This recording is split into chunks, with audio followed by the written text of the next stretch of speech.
সহজ রাষ্ট্রবিজ্ঞানে সকলকে স্বাগত জানাই। প্রথমে আমরা দেখে নেই আজকের ভিডিওর কন্টেন্ট কি রয়েছে।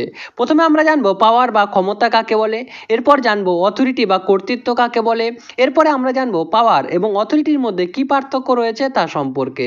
সবশেষে আমরা দেখবো পাওয়ার অ্যান্ড ইনফ্লুয়েন্স অর্থাৎ ক্ষমতা এবং প্রভাবের মধ্যে কি পার্থক্য রয়েছে তা সম্পর্কে।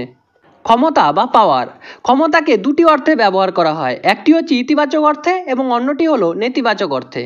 ইতিবাচক অর্থে ক্ষমতা হলো কোনো কিছু করার সামর্থ্য, অর্থাৎ কোনো ব্যক্তির মধ্যে কোনো ভালো স্কিল রয়েছে, সে ভালো আর্ট করতে পারে, সে ভালো ঘরবাড়ি বানাতে পারে, সে ভালো ফুটবল খেলতে পারে বা সে এমন কোনো কাজ করতে পারে, তো সেটা হচ্ছে তার ক্ষমতা। অর্থাৎ power is the capacity or ability to do something, অর্থাৎ পজিটিভ পাওয়ার, পাওয়ার টু। নেতিবাচক অর্থে ক্ষমতার অর্থ হলো নিজের লক্ষ্য অনুযায়ী অপরের আচার আচরণকে প্রভাবিত করা, অর্থাৎ নিজের স্বার্থে নিজের ভালোর জন্য অপরের আচরণকে প্রভাবিত করা এবং নিজের কাজটি সাকসেস করার অর্থ হচ্ছে পাওয়ার। ইংরেজিতে বললে power is the command and domination over others, এটি হচ্ছে নেগেটিভ পাওয়ার, এটি হচ্ছে পাওয়ার ওভারের কনসেপ্ট। চলো এবার আমরা জেনে নেই ক্ষমতা সম্বন্ধে বিভিন্ন লেখকের সংজ্ঞা। অধ্যাপক মর্গেনথাউ বলেছেন কোনো ব্যক্তির মন ও ক্রিয়াকলাপের ওপর অন্য ব্যক্তির নিয়ন্ত্রণ হলো ক্ষমতা। স্লেচারের মতে ক্ষমতা হলো অন্যকে ভয় দেখিয়ে বা পুরস্কৃত করে এমন কাজ করে নেওয়ার সামর্থ্য যা সে নিজের ইচ্ছায় করতে রাজি নয়। অ্যালান বলের মতে শাস্তির ভয় দেখিয়ে অন্যের আচরণকে প্রভাবিত করার সামর্থ্য হলো ক্ষমতা। যেহেতু রাজনীতিতে ক্ষমতা প্রয়োগ বেশিরভাগ ক্ষেত্রে নেগেটিভ অর্থে দেখা যায়, তাই আমরা প্রথমে নেগেটিভ অর্থে ক্ষমতাকে দেখে নিলাম। তোমরা যারা পরীক্ষায় লিখবে তারা ইতিবাচক এবং নেতিবাচক বাদ দিয়ে শুধুমাত্র ক্ষমতার সংজ্ঞা প্রসঙ্গে এই তিনজন লেখকের বক্তব্য তুলে দিলেই হবে। তবে বোঝার জন্য আমরা দেখে নেই ক্ষমতার ইতিবাচক সংজ্ঞাও। হানা আরেন্ট বলেন power is the ability not just to act but to act in concert, অর্থাৎ শুধুমাত্র কোনো অ্যাক্ট বা কোনো ক্রিয়া বা কাজ করাই ক্ষমতা নয়, ক্ষমতা হলো সকলের সমবেত হয়ে অর্থাৎ একত্রিত হয়ে কোনো ক্রিয়া বা অ্যাক্ট করা। একটু বুঝিয়ে দেই, হানা আরেন্ট এখানে সকলে সমবেত হয়ে ক্রিয়া বলতে রাজনীতিতে সকলে সমবেত হয়ে একত্রিত হয়ে কোনো সিদ্ধান্ত গ্রহণ করার কথা বলেছেন, কারণ এরূপ না হলে হিটলারের মতো স্বৈরতান্ত্রিক সরকার জন্ম নেবে। বলে রাখি হানা আরেন্টের এই পাওয়ার সম্বন্ধে আমার একটি ভিডিও আছে, নিচে ডেসক্রিপশন বক্সে আমি লিঙ্ক দিয়ে দেবো। তোমরা যারা বিস্তারিত জানতে চাও হানা আরেন্টের ক্ষমতা প্রসঙ্গে তারা ভিডিওটি দেখে নিতে পারো। একইভাবে মিশেল ফুকোও কিন্তু ক্ষমতাকে নেগেটিভ অর্থে ব্যবহার করেনি, তিনি ক্ষমতাকে প্রোডাক্টিভ অর্থে ব্যবহার করেছেন। তাহলে আমরা জেনে নিলাম ক্ষমতা কাকে বলে। এবার আমরা জেনে নেই কর্তৃত্ব কাকে বলে।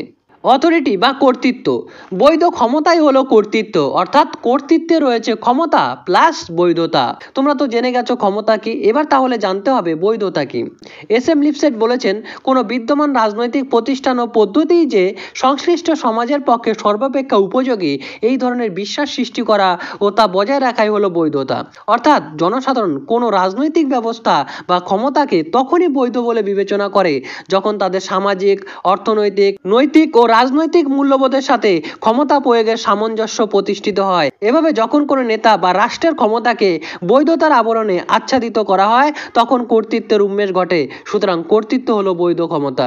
চলো আরেকটু সহজ করে বুঝিয়ে দেই। আরো সহজ করে বললে, যিনি জনগণের উপর শাসন করছেন, জনগণের উপর ক্ষমতা প্রয়োগ করছেন, তিনি জনগণের ভোটে এসেছেন কিনা, তিনি জনগণের কল্যাণকামী শাসক কিনা, অর্থাৎ ওই শাসককে জনকল্যাণকামী হতে হবে, জনগণের ভোটে আসতে হবে এবং ক্ষমতা প্রয়োগের অধিকার জনগণের কর্তৃক স্বীকৃত লাভ করতে হবে। তখনই কিন্তু ক্ষমতা বৈধতা পাবে এবং তখনই ওই শাসকের কর্তৃত্ব প্রতিষ্ঠিত হবে।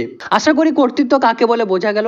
যদি আমি তোমাদের এটি বোঝাতে পারি তাহলে একটি লাইক তোমাদের থেকে আমি আশা করছি। চলো এবার আমরা দেখে নেই ক্ষমতা এবং কর্তৃত্বের মধ্যে পার্থক্য সম্পর্কে। ক্ষমতা বলতে নিজের ইচ্ছা অনুযায়ী অপরের আচার আচরণকে প্রভাবিত করার সামর্থ্যকে বোঝায়। এই সামর্থ্য যার নেই তার ক্ষমতাও নেই। অন্যদিকে কর্তৃত্ব হলো বৈধ ক্ষমতা।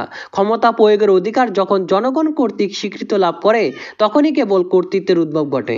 2 নম্বর, রাজনৈতিক ক্ষমতার সঙ্গে বল প্রয়োগের বিষয়টি জড়িয়ে থাকে, কিন্তু বল প্রয়োগের সঙ্গে রাজনৈতিক কর্তৃত্বের কোনো সম্পর্ক নেই।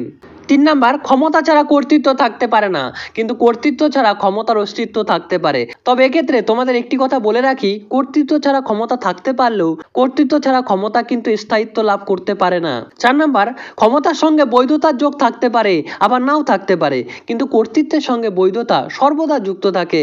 কর্তৃত্ব হলো ক্ষমতা ও বৈধতার যোগফল। 5 নাম্বার, কোনো ব্যক্তি বা গোষ্ঠী রাজনৈতিক কর্তৃত্বের অধিকারী না হয়েও রাজনৈতিক ক্ষমতা ভোগ করতে পারে। যেমন কোনো দেশে সামরিক অভ্যুত্থান হলে সেই দেশের সামরিক গোষ্ঠী রাজনৈতিক কর্তৃত্বের অধিকারী না হয়েও রাজনৈতিক ক্ষমতা ভোগ করতে পারে।